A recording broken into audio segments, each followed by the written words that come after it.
Va ora in onda Chilometro Zero, agricoltura, pesca e ambiente, a cura di Lorenzo Viviani. This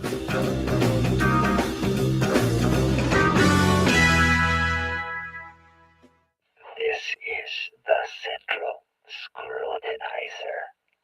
Joe has just worked himself into an imaginary frenzy during the fade-out of his imaginary song. He begins to feel depressed now. He knows the end is near. He has realized at last that imaginary guitar notes and imaginary vocals exist only in the imagination of the imaginer. And ultimately, who gives a fuck anyway? Excuse me.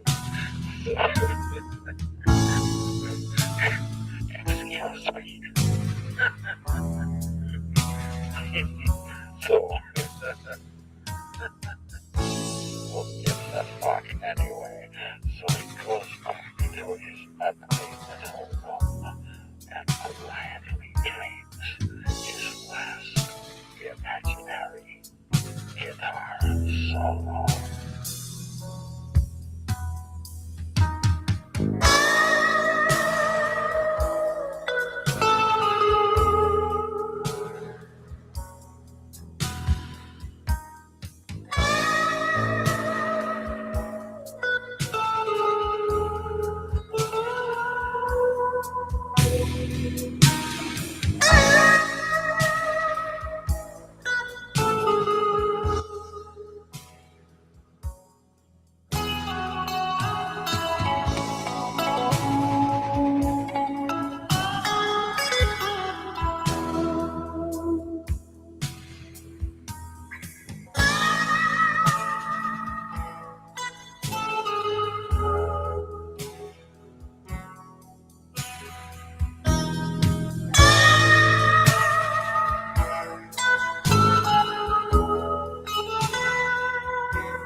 Buonasera, a voi la linea.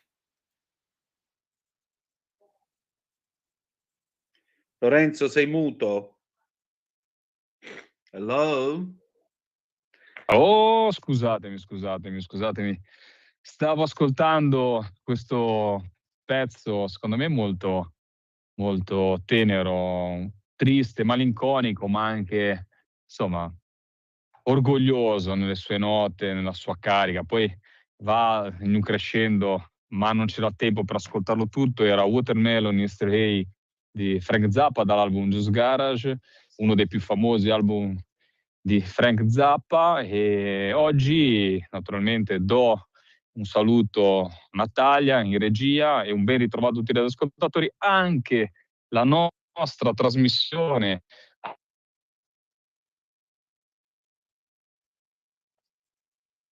mi sentite? Sì, ora sì. Anche la Ok. nostra trasmissione?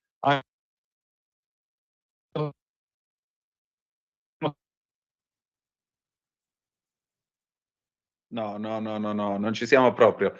Natalia, per favore, prova a chiamarlo per telefono perché non possiamo fare una trasmissione a mi senti, non mi senti. Quindi prova a chiamarlo e lo recuperiamo attraverso il telefono, il nostro Lorenzo, anche perché chiaramente lui ha molte cose da dire quest'oggi e diciamo così c'è una parte personale nel nostro Lorenzo nel raccontare quanto è accaduto e quanto stiamo raccontando quest'oggi, cioè la morte di Umberto Bossi. Intanto vi dico che questa è la puntata numero 1158 di Chilometro Zoom, oggi è venerdì 20 di marzo dell'anno del Signore 2026, vi ricordo come sempre, date il sangue, in ospedale serve sempre, salverete vite umane, chi salva una vita umana salva il mondo intero. Secondo appello radiolibertà.net, fesso chi non lo legge, perché vi perdete un bellissimo giornale online dove ci sono i Liberamente, il direttore responsabile Giovanni Sallusti, gli Autodafé di Giulio Cainarca, la rassegna stampa di Semivarin, videopillole e molto altro ancora. Io sono sempre Antonino Danna. Proviamo a richiamare Lorenzo, vediamo un attimo se riusciamo a recuperarlo su Teams.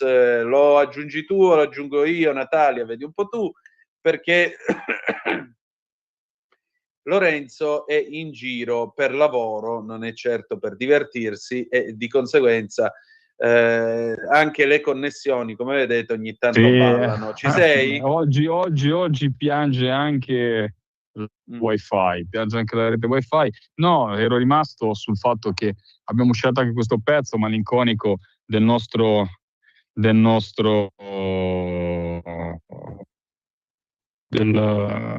Frank Zappa. Sì. Niente, e saluto te Antonino dall'altra parte dell'etere, come al solito ripartiamo e siamo in diretta sulle frequenze di Radio Libertà. Oggi anche noi rimarremo. Stavo leggendo un messaggio, sembra un caso, adesso non c'entra assolutamente niente, ma mi stanno scrivendo, mia sorella mi ha scritto che dovrebbe essere scomparso oggi anche Chuck Norris. Ebbene anche sì, Chuck Norris. io sì. non l'ho voluto dire prima durante lo speciale, però oggi se ne sono andati. Ieri Umberto Bossi, oggi Chuck Norris. A loro modo entrambi due duri. Sì, te lo stavo per dire. E non so perché mi fanno simpatia tutte e due, te lo giuro, me li immagino adesso che fanno un bel film dove menano gente. Me li immagino tutti e due, Umberto Bossi e Chuck Norris in un film che menano gente. Questa cosa, mentre stavo parlando con voi, mi ha un po' destabilizzato, perché mi sono immaginato la scena, no? A parte tutto, due persone completamente, diciamo, distaccate una dall'altro, e legami ce ne sono, però hai ragione anche te, due duri a loro modo, e con modalità diverse, completamente diverse. E quindi ritorno per l'ennesima volta, anche noi naturalmente rimaniamo un po' sulle note della giornata. Fra parentesi, infatti, di dire, io ho seguito in largo e in lungo Radio Libertà oggi, e devo dire la verità, mi ha fatto proprio piacere questo omaggio a Umberto Bossi della radio, dovuto, non era naturale che funzionasse così. Mi ha fatto piacere Matteo Salvini stamattina, ascoltarlo prima insieme a Semivarin, ascoltarlo con Giulio Cainarca, sì. E questo fa capire che, e lo posso dire da militante della Lega, da ex parlamentare della Lega, vuol dire la differenza fra un partito e un movimento in cui comunque ti riconosci nelle persone, nelle divergenze, nelle opinioni diverse, ma fai parte di una grande famiglia dove sei veramente un militante e un mattoncino dentro questo grande organismo che è la Lega. E fra parentesi ti racconto il mio, faremo anche degli amici fra qualche minuto, anzi ci colleghiamo, poi te lo dico io, Natalia, con un amico che ci porta anche una testimonianza, e la colleghiamo anche alla nostra trasmissione, perché è un amico che parla sulla libertà, non è proprio, diciamo, uno sfegatato militante, ma è stato anche lui all'interno della storia della Lega e ha avuto anche, diciamo, questo rapporto, che io ero un ragazzino quando c'è stata questa cosa, ma non vi anticipo niente perché ne parleremo un po' più avanti. Però ti inizio con un pensiero. Guarda, io sono, diciamo, l'infornata nuova della Lega quando sono entrato in Parlamento, io sicuramente la scorsa legislatura, però vengo da una militanza, comunque seguivo la Lega da lontano, non da lontano per modo di dire, perché non eri militante, ma eravamo quei liguri atipici, perché era difficile votare Lega all'epoca. Con mio padre andavamo alle manifestazioni con la Volvo, mi ricordo, proprio negli anni 90, quindi figurati, e seguivi questa persona e mi ha fatto piacere anche risentire quelle note di Braveheart, quelle colonne sonore che si utilizzavano all'epoca. Io Braveheart l'avevo interiorizzato proprio col senso di libertà che riproponeva la Lega dell'epoca. Ora poi cambia il mondo, cambia anche il nemico da un certo punto di vista, perché prima, se c'era uno Stato che ti fagocitava e spendeva risorse anche di un settore, di una regione produttiva come era l'Italia, e le buttava via, perché poi il vero pensiero non era legato, secondo me, a il denigrare il Sud, ma era su questo nord produttivo che veniva castrato continuamente con scelte scellerate di uno Stato centralizzato che che non spendeva bene i soldi, tirava al collo a chi in quel momento lì mandava avanti la carretta, le piccole e medie imprese che vivevano soprattutto nel nord Italia. Però detto questo, io ho questo pensiero che veniva da lontano, m'ha forgiato, mi ha fatto credere in qualcosa. E guarda, Antonino, non era facile. Se in Sicilia la Lega non si chiamava Lega Nord e c'erano altri movimenti indipendentisti, sotto il po', come si suol dire in Liguria all'epoca, io mi ricorderò sempre, forse le prime volte che è uscita la Lega e arrivò in Parlamento, che avevo la suora che diceva, perché la Lega non le mandava a dire neanche alla Chiesa, non andava per il sottile. Mi ricorderò sempre la suora, che era la madre superiora, che faceva non si può votare Lega Nord di qua di là, cioè faceva addirittura dei bambini delle elementari, andava perché era qualcosa di rivoluzionario, che faceva paura, che però ha scombinato le carte e ha portato un vento diverso.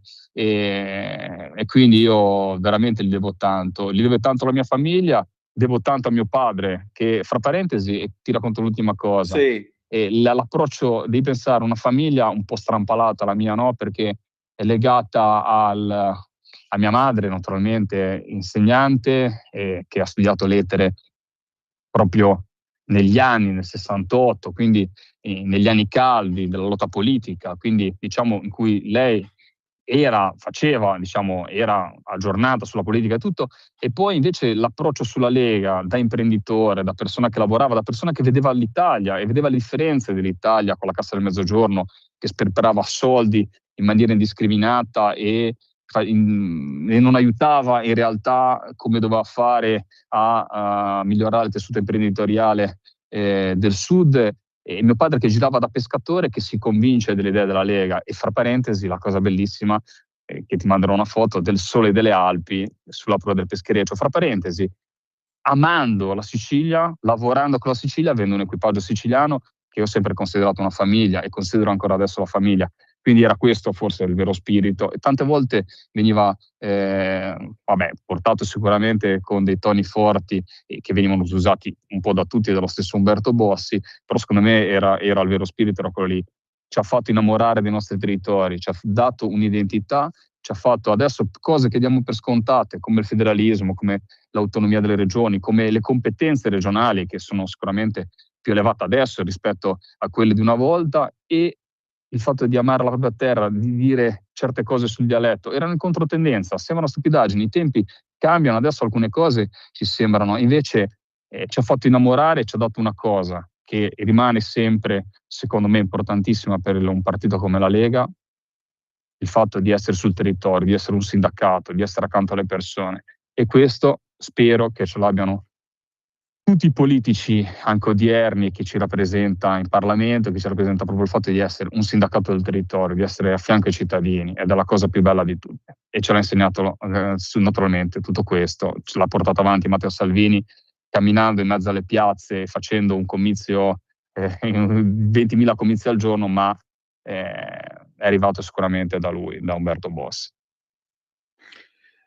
Lorenzo, che altro aggiungere? Tra l'altro queste sono cose di cui abbiamo parlato spesso anche con tuo papà, lo voglio salutare, e non credo ci sia molto da dire. Sai, io tante volte vedo certuni che scrivono il Sud Italia, colonia del Nord, qua e là, ma scusate, 50 anni, 40 anni di Cassa del Mezzogiorno, investimenti a pioggia fatti con i soldi di tutti i cittadini italiani, inclusi quelli meridionali che lavorano e pagano le tasse, per produrre che cosa? Cattedrali nel deserto, investimenti a pioggia, sì.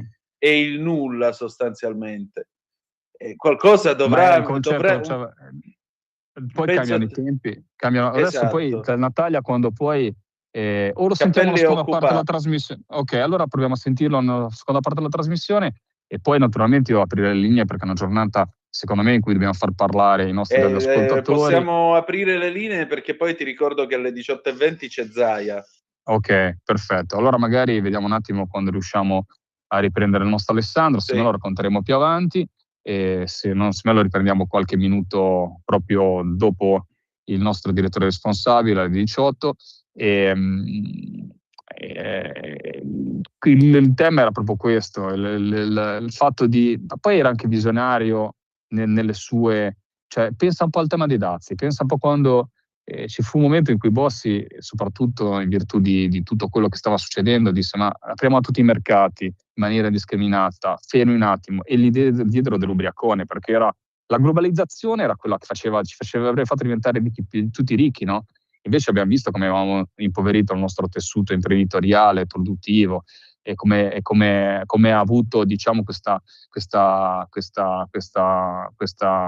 spinta esponenziale alla delocalizzazione delle nostre industrie. E lui all'epoca gli diedero dell'ubriacone quando disse queste parole, che erano magari in controtendenza, erano rivoluzionarie, perché sembrava invece che doveva essere la panacea di tutti i mali, la globalizzazione. Invece abbiamo visto sulla nostra pelle cosa voleva dire.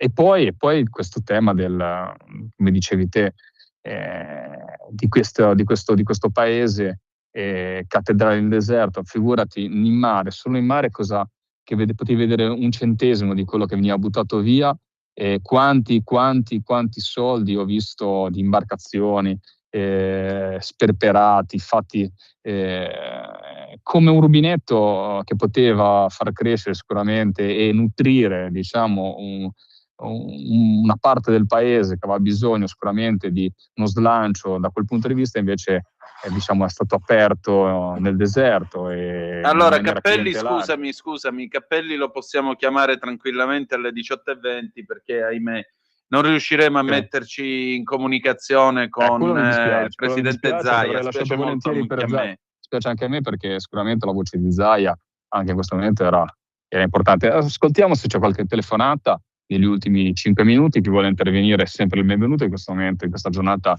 di ricordo, di comunità, secondo me, più che di ricordo, perché il nostro Bossi ce lo portiamo avanti come una famiglia, ce lo portiamo avanti, ce lo porteremo sempre a fianco in tutte le battaglie che porteremo avanti. Però insomma è giusto sentire le voci delle persone che l'hanno vissuto. Io l'ho vissuta, te lo dico, da ligure, la Lega degli anni 90, da bambino, perché mio padre poi partivamo con la Volvo, non so se te l'ho già detto, quindi partivamo con la Volvo, andavamo e seguivamo le manifestazioni, ed eravamo, diciamo, non era facilissimo essere liguri della Lega, eri veramente un po' in controtendenza. Al nord, ora non voglio dire che era una passeggiata di salute, però era dove c'erano i numeri, dove si sentivano realmente forse più alti, più anche i problemi, no? Quindi c'era anche più voglia di credere in questo partito. In Liguria eri già sotto la demarcazione del Po, eri, diciamo, un po' più in un territorio di confine. E poi questo sogno del federalismo, della responsabilità di responsabilizzare le comunità, un sogno che non so se con sempre meno persone che vanno a votare, e un senso, secondo me, civico delle istituzioni che viene sempre meno, colpa anche nostra, che abbiamo massacrate negli ultimi 10 anni, 15 anni, denigrandole completamente. Però figurati, il sogno di un'amministrazione, di vedere in faccia i propri amministratori, di votarli quando vanno bene e di mandarli a fare in culo, perdonami la parola, quando lavorano male, perché questo è il fatto del federalismo. Non vuol dire lasciamo una parte del paese in serie B, vuol dire responsabilizzare l'elettore, che molte volte magari votava in maniera clientelare, e invece dovevi votare perché eri fautore del proprio destino, e riprendersi in mano il proprio destino. Era questo forse il senso di libertà che ci ha fatto vivere la Lega Nord, e riprendersi in mano il proprio destino, la propria vita, e decidere, sbagliare e cambiare le cose, perché questo è il federalismo, poter dire la sua e non avere... però poi cambiano anche, Antonino, cambiano anche gli avversari. Adesso pensare, e se prendiamo Cappelli ti racconterà della prima manifestazione, così spoilerò per dopo, dei pescatori, dove abbiamo fatto questa navigazione da Sesti Levante, così ne parleremo dopo, fino a Cristo degli Abissi, proprio per portare le prime problematiche che avevamo come pescatori sulle leggi comunitarie, perché se il sogno naturalmente era federalista in quel momento, però poi è arrivata una istituzione che si chiama Europa, che non è che non mi piace l'Europa, però praticamente in quel momento aveva completamente preso, diciamo, sopravvento sulle leggi nazionali, come è tuttora adesso, quindi con leggi sovraordinate che decidono per noi le sorti della nostra agricoltura, della nostra pesca. Leggi che dovrebbero essere condivise dai nostri politici, ma che soprattutto all'epoca venivano dimenticate. In Europa ci andavano qui i politici di serie B, e quindi negli ultimi anni ci siamo presi, dal 2000 al 2010, dove poi sono usciti anche i regolamenti sulla pesca, ci siamo presi tutte queste leggi sulla nostra testa. C'erano i nostri rappresentanti, ma forse si sono scordati di rappresentarci. E quindi il nemico è passato, non il nemico, però diciamo la questione è passata dal salvaguardarci dalle scelte scellerate che molte volte arrivavano da Bruxelles. Abbiamo Sono proprio 18. 30 secondi e una chiamata. Vai. Pronto? Sì. Pronto, buonasera. Pronto. Buona Lega a tutti. Sono Cesare Tricco della sezione Valle Cervina, Grande provincia Cesare. di Alessandria. Saluto Antonino Danna, saluto Lorenzo Viviani, in attesa di rivederci alla festa della Lega di Farzana, bellissima. Bravo, in provincia della Spezia. E vorrei dire molto brevemente: il mio omaggio a Umberto Bossi è semplicemente continuare le battaglie che stiamo facendo come Lega da tantissimi anni. Io sono militante da 35 anni, ero presente a Pontida il 16 giugno 1991. Saluto tutti i militanti storici che non hanno mai mollato e grazie ai quali la Lega è arrivata ai giorni nostri nel 2026. Molto brevemente voglio dire questo, che sappiamo che la Lega ha sospeso tutti gli appuntamenti a livello territoriale, ma noi comunque siamo in giro sulle colline del Monferrato per attaccare manifesti, le ultime affissioni in tutti i paesi per il sì al referendum. Il nostro modo di rendere omaggio a Umberto Bossi e portare avanti le battaglie della Lega, anche quella odierna, per una giustizia giusta. Quindi grazie a tutti, forza Grazie, Lega. Cesare. In ogni caso esprimiamo il nostro cordoglio, ma non molliamo mai. Grazie a tutti. Grande Cesare, grande Cesare. Noi ti salutiamo e salutiamo anche i radioascoltatori, ci sentiamo dopo. Fammi dire solo un'ultima cosa, Antonino, che Cesare sono quei militanti che non mollano mai e ci mette del suo, ci mette la sua benzina e si gira tutto il nord Italia per andare alle feste della Lega, e ce ne fossero veramente tanti Cesare Tricco. Con questo vi salutiamo, ma ci rivediamo fra 10 minuti dopo il liberamente del nostro direttore responsabile Giovanni Sallusti. A tra poco. Avete ascoltato Chilometro Zero.